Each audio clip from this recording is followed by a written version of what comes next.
Spillway sa Barangay Hinigdaan sa El Salvador City pipila ka oras nga dili maagian. Human milapaw tungod sa kusog nga tubig baha epekto sa kusog nga ulan. Daghang lumalabay og motorista ang na-stranded. Ang detalye sa report ni James Paulo Yap. Sa video nga gi-upload ni Jigger Tumarong, makita ang kusog nga bulog sa tubig sa sapa nga milapaw na sa spillway sa Barangay Hinigdaan, El Salvador City pasado alas 8 kaganinang buntag. Epekto sa kusog nga bundak sa ulan sa mong lugar.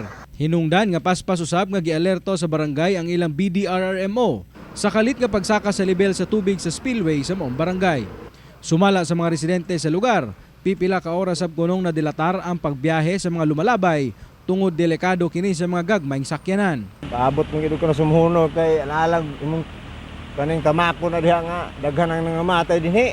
Nasayran nga daghan ng kinabuhi ang nakalas sa maong spillway. Busa wala kuno'y puas ang pahinomdom sa barangay nga mag-igmat sa pagtabok ilabi na panahon sa ting-ulan. Ako pong ginahimo pong magkusog ng ulan, musuroy ko kada spillway kay ato man ang kuan tulubagon ko ng katawhan sa Hinigdaan. Nagkatagpa din mismo tunga sa spillway ang mga gapnod nga gianod sa tubig baha. Timailhan kini nga kusugyod ang bulog sa tubig. Sumala sa mga residente, ingon ani na gid kuno ang sitwasyon dinhi sa ilang lugar, matag mokusog ang bundak sa ulan. Busa ilang hangyo karon nga matagaan silang eksaktong tulay, inay sa spillway aron mas luwas na ang ilang pagtabok, pauli sa ilang mga tagsa-tagsa kapanimalay. Delikado may dire kay pan man. Ila man pong spillway gitulay lang untan eh. Kay aron pan ba?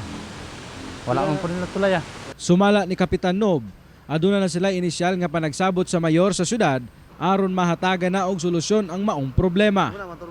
Kauban si Jaybert Pairat sa kamera. Ako si James Paulo Yap para sa One Mindanao.